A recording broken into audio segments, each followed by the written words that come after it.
Will the clerk please call the roll? Mr. Alcoffer. Mr. Alcoffer is present. Mr. Baines. Mr. Baines is present. Mr. Frazier. Mr. Frazier is present. Mr. Johns. Mr. Johns is present. Chairwoman DeFlorio. Here. Chairwoman DeFlorio is present. Up for the public forum. There is not. Is there anyone present who has not signed up to speak who would like to address the audience at this, or the committee at this time? None. Patrick Gooch, Senior Planner. I'll give a brief overview of the 2024 program as it pertains to the Planning and Economic Development Committee. Thank you, Madam Chair. You should all have a copy of the County Executive's recommended 2024-2029 CIP. The process for pulling together the CIP is essentially the same every year. In fall, departments are asked to propose projects for the CIP according to guidelines established by the CIP Review Committee. Guidelines include consistency with last year's program, adding new projects in the latter years of the program unless clearly justified need arises. Throughout the fall, the CIP Review Committee reviews the proposed projects and makes changes based on project priority and fiscal constraints on the program. In December, the committee presents a recommended CIP to the County Executive. The County Executive's comments are incorporated into the CIP, and after the first of the year, he submits his recommended CIP to the County Planning Board. During the winter, the Monroe County Planning Board reviews the CIP, holds a public information meeting, sets priorities for the capital budget year, which is the first year of the CIP, or 2024, and submits its recommended CIP to the County Executive. The County Executive takes the opportunity to make further revisions if needed, and then submits the recommended CIP to your honorable body in May. In June, you will set a public hearing for the July legislative meeting, and then, upon your favorable review, vote to adopt the plan. The capital budget is presented with the operating budget and is adopted in December, when bond resolutions are passed for the projects included in 2024 in the adopted CIP. The 6-year program is summarized in Table 1 on pages 2 and 3 of the CIP. Let's look at the program in terms of funding sources, budget year funding, and new projects. Recommended total program funding is just over $435 million for 152 projects. Total county funding is just over $220 million in the recommended CIP, just over 56% of the total CIP. There are two kinds of county funding, bonding and county cash. Projects that use county cash are paid for out of operating funds and do not impact the county's debt. Total district funding is used by the Pure Waters program and accounts for almost 23% of total CIP funding. There are two kinds of district funding, bonding and district cash. Projects that use district cash are paid for out of operating funds and do not impact Pure Waters' debt. Enterprise funding, or user fees, for the hospital, airport, and solid waste accounts for just over 7% of total CIP funding. There are two kinds of enterprise funding, bonding and cash. Projects that use cash are paid for out of operating funds. State and federal funding is used in the Monroe Community College facilities, traffic engineering, highway and bridges, and sheriff's programs. Together, state and federal funding account for just over 19% of the CIP. Also, there is $1.65 million in private funding in this year's CIP for a road project along East River Road. Table 2 on pages 4 and 5 of your CIP lists 63 capital budget projects in priority order as determined by the Monroe County Planning Board. 2024 capital projects will require over $78 million in total funding. Now I'll highlight a few departments with new projects in the CIP this year. The Health Department's Medical Examiner Office program begins on page 10 of your CIP. Their office, the Ames Building on East Henrietta Road, has $250,000 for HVAC upgrades in the CIP. MCC's funding plan, which begins on page 12, contains 9 projects, one of which is new, which is the Campus Welcome Center. Note that all county funding for MCC is matched by the state. MCC's program accounts for 13.2% of the total capital program. The Monroe Community Hospital's funding plan, which begins on page 17, contains 7 projects. one of which is a new front loader to service the parking lot during winter and other seasons. The MCH program accounts for 3.5% of the total capital program. Moving on to the Department of Environmental Services. The Pure Waters program begins on page 39. 4 new projects are introduced to the CIP, 3 of which have to do with upgrades to the Frank E. Van Leer Water Resources Recovery Facility. The 4th is replacing heavy equipment, which is funded with district cash and so will not impact the district's debt service payments. The Pure Waters program accounts for almost 23% of the total capital program this year. The Facilities Management program begins on page 48 of your CIP. There are 3 new projects related to improvements to county facilities in the CIP, and this accounts for just over 7% of the total capital program. The 6-year program for county funding of the Parks Department begins on page 55. There are 14 parks projects in the CIP. 4 of these projects are new and include replacement of worn and outdated golf equipment, new vehicles, and replacement of the Mendon Ponds Labor Center. The Parks program accounts for almost 3% of the recommended capital program. The zoo has several new projects in this CIP. These projects focus on replacing equipment, and they account for 1% of the total program. The Department of Transportation Highways and Bridges program begins on page 65 of the CIP and includes 2 new highway preventive maintenance projects. The county pays for 5% of these projects, the state pays 15%, and the federal government pays 80%. The Traffic Engineering program is on page 80 and has a new traffic signal project with the same funding structure.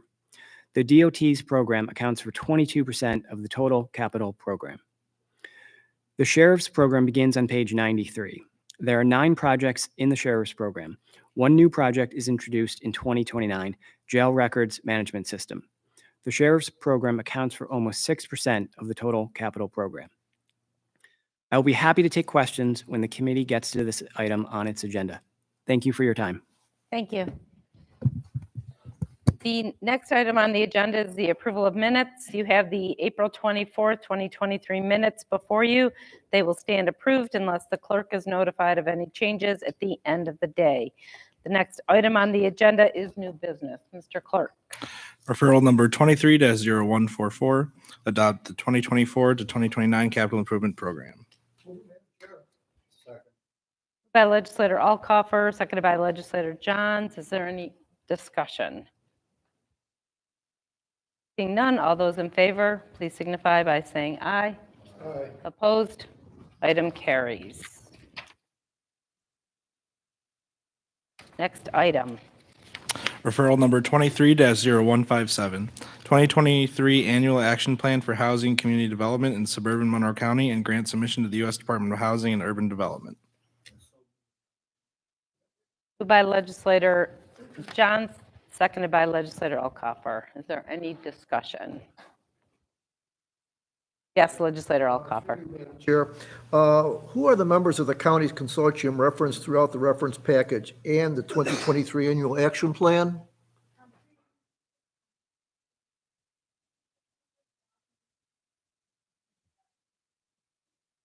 Through you, Madam Chair, the consortium members are all the municipalities in suburban Monroe County, excluding Greece and Arundecoit for CDBG, but they're included in the home consortium.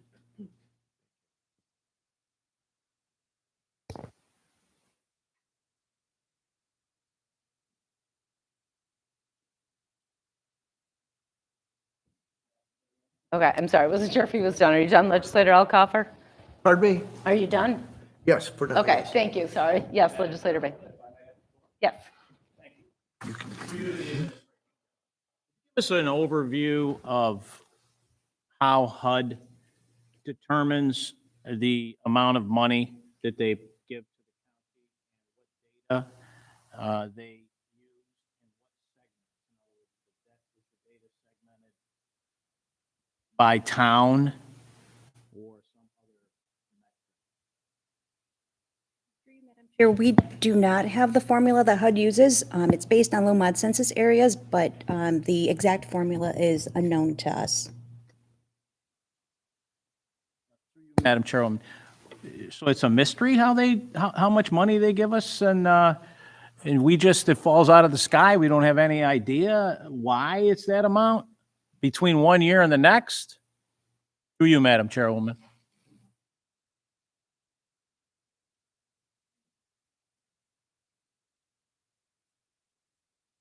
It's through you, Madam Chair. It's based on the Lomod census area or the Lomod census tracts that we have in suburban Monroe County that we cover.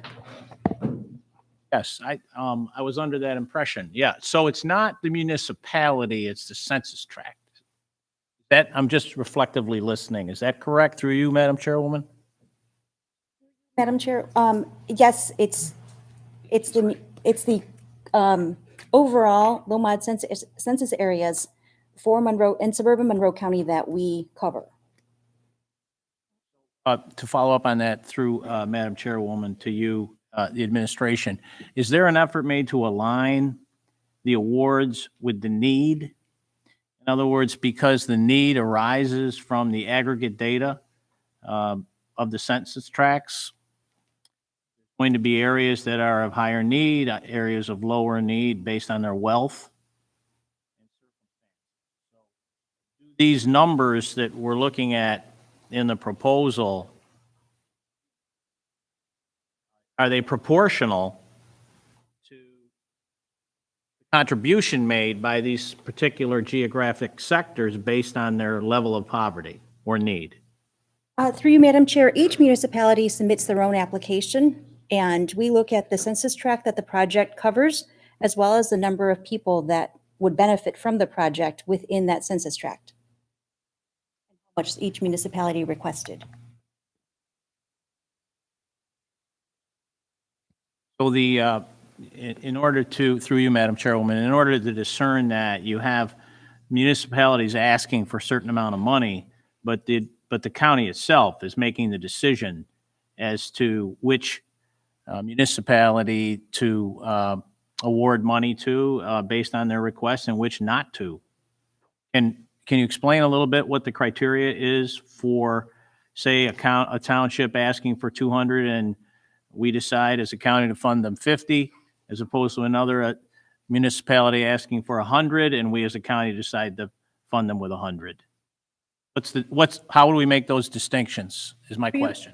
Through you, Madam Chair, as I mentioned, each municipality submits a project for a certain dollar value, and we look at the project as long as it's in a Lomod census area, how many census tracts are within that project area, as well as a number of individuals, Lomod individuals that would benefit from that project. That information is on HUD's website that identifies a number of beneficiaries in each census tract. Through you, Madam Chairwoman, to the administration. Ultimately, when these decisions are made, do these municipalities have an opportunity to appeal the award made by the county? And is this a proposal put before the legislature as a package deal? Up or down vote, take it or leave it?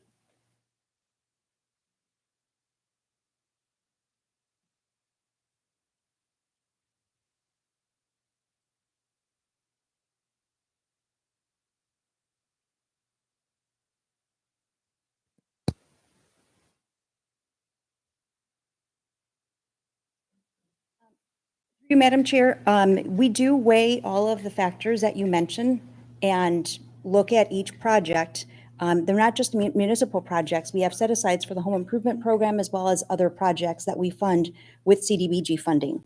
And it is a package deal as far as the entire allocation that HUD allocates to Monroe County that we have to assign every dollar. I can't quite hear you perfectly through the PA system. Just through you, Madam Chairwoman, did you say that there is no appeal by the municipalities? There's no appeal process? They can always ask. We fund every project that is eligible. It's just a matter of how much we fund. But our allocation that we receive funds municipal projects as well as other projects, other CDBG projects. Through to the administration, you, Madam Chairwoman, to the administration. So if you fund every project that comes forward that's eligible, then you're spreading the money out over those projects. First, you determine the eligibility, and we say, okay, this project X is eligible. And then you say, how much money do we have available for project X? And we're going to give them that amount. Obviously, they may have asked for more. Is that what I'm hearing you describe? Through you, Madam Chair, to clarify, municipal projects are all funded. Other projects, because municipal projects, or the municipalities are part of the consortium, so we fund, or we try to fund every project that that is submitted by municipality, if they are eligible. As far as the other projects that we have, including public services, we fund eligible projects based on the number of outcomes, and so there are different criterias for each category within CDBG eligible programs. Thank you for that. Through you, Madam Chairwoman, that's exactly what I'm trying to tease out here and understand and have our committee and our community understand. So through you, Madam Chairwoman, just to be clear then, what I believe you're saying is if it's a municipal project and it's eligible, it's funded.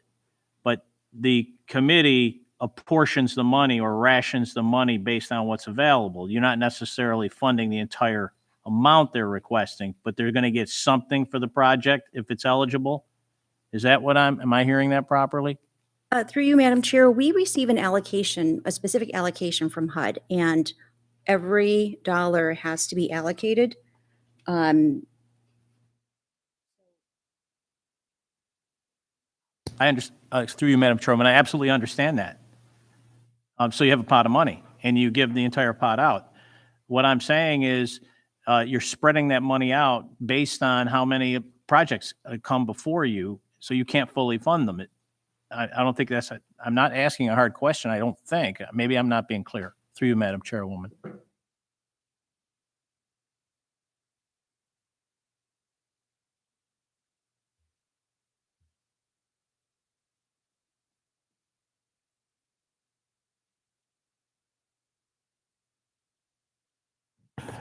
Through the chair, all municipal projects are funded with this money. And then any projects above that, it may be prorated on how much money they are eligible for. If the project is eligible for the funding, then we go through and look at what money's available and we prorate. So someone may not get what they had hoped or what they asked for, but they will get some funding.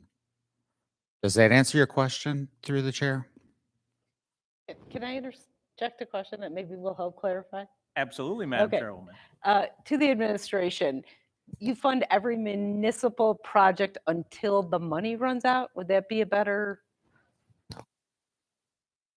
Because what happens when the money runs out? I think that's what you're getting at, correct? I'm actually trying to get it to prorate, which was just explained. Okay. So in fact, I have a follow-up to that.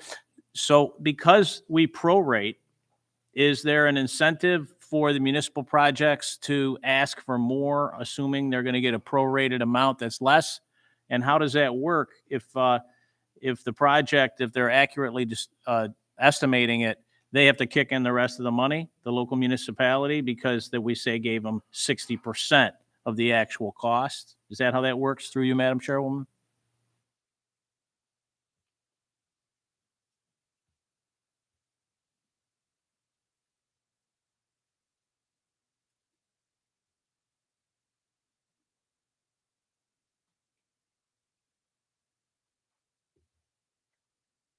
Through the chair, if I understand your questions, when a project comes in, we look at the caps on the pots of money and we see what we can fund of that. So if you come in with a project and had administrative costs equal to more than is eligible, no, you would not get all your administrative costs. They'd be prorated. So through the chair, I guess I need some clarification on the questions, because maybe it's just the way CDBG works that we're having a hard time understanding. Through you, Madam Chairwoman, it's my ignorance that's driving the questions. So I'm trying to learn here. So I appreciate your efforts to clarify. What I was saying basically is you have a pot of money and you have a bunch of folks vying for it. They already know it's going to be prorated. And do they accurately assess what they need, or are they inflating it so they can get enough to do the project? And if does the county come back and say that $200,000 project you proposed, we funded it at 65? Did you do the whole $200,000 project, or did you not do the project? Obviously, they must have done it if they got the money. Or did you scale the project back to 65,000 because we didn't fund the entire amount? I'm curious about the after effect of the funding decision on the municipality. Through you, Madam Chairwoman. Through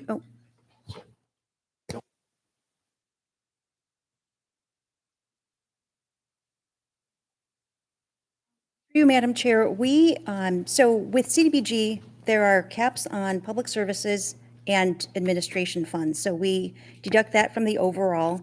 Once the municipal projects come in, we look at the actual project to determine that it's eligible. And based on the money that we have available, they would be prorated to each municipality based on the ask. We have asked municipalities to sharpen their pencils to tell us what they actually need. There are municipalities that request the entire project amount, and we would go back to them to let them know that we wouldn't be able to fund the entire project because a lot of the projects that we receive from the municipality actually is our entire allocation.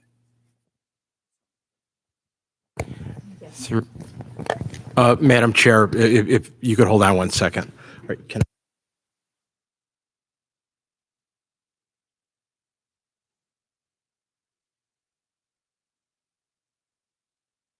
All right, Madam Chairman, just as fate would have it, in a previous life, I had Ms. Qua's role as a community development manager. So let me, I think I understand your question, legislator. Let me take a quick stab at it here.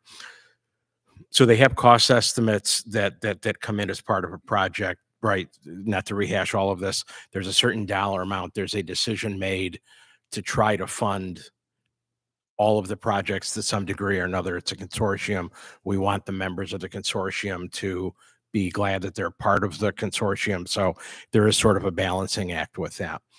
There is, all of these projects are the public works projects are done through the typical procurement process. So if somebody has a $500,000 project, and actually, if somebody has a $100,000 project and we're only going to do $30,000 towards it, that still has to be procured in the typical way that it's procured. So there wouldn't be any inflation number in an effort to try to get us to pay, to try to get something past us in terms of procurement or the award asking for more than what they need.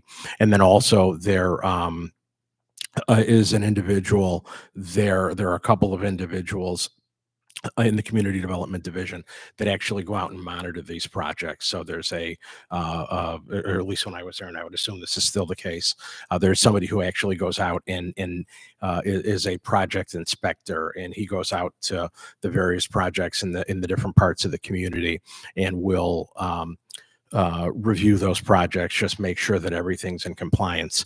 And again, as Ms. Qua had said, the awarding of these projects for the public work have to be in a low to moderate census tract in terms of income. I don't know if I've helped or if I've added negative value, but I just figured I would take a stab at that. Madam Chairwoman, thank you for tutoring. I guess my final question then would be, through you, Madam. Municipality then gets, in your example, Deputy County Executive says, we just don't have the 70,000, so we're going to do 30,000 of this project. They would be in compliance and they would receive the fund.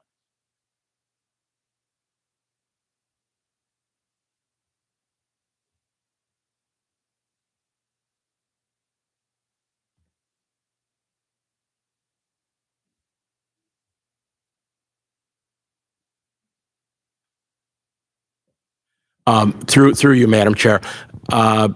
No, that's really not an option in most cases. Typically, if you have a public works project, it's sort of an all or nothing proposition.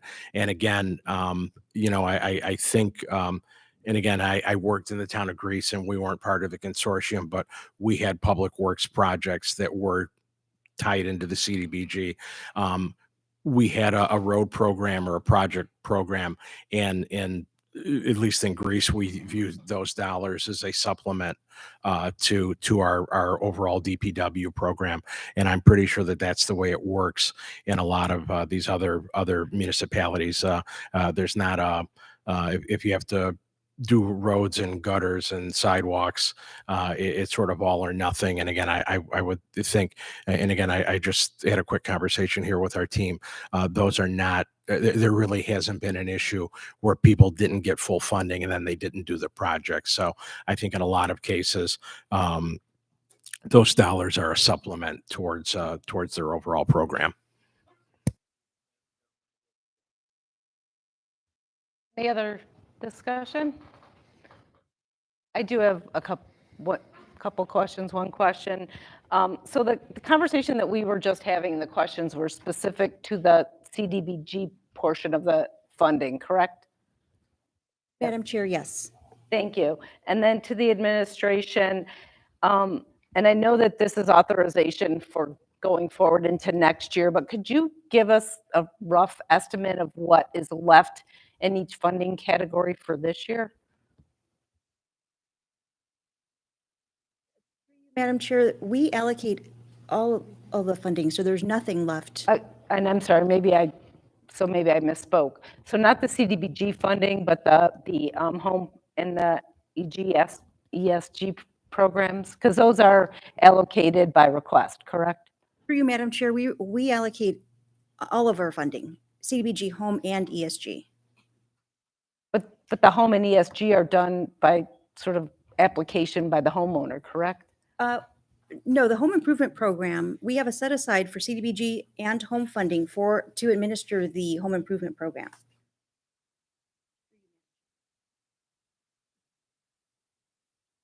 How do you allocate those portions of the funding, though? Aren't those done through home application by homeowner?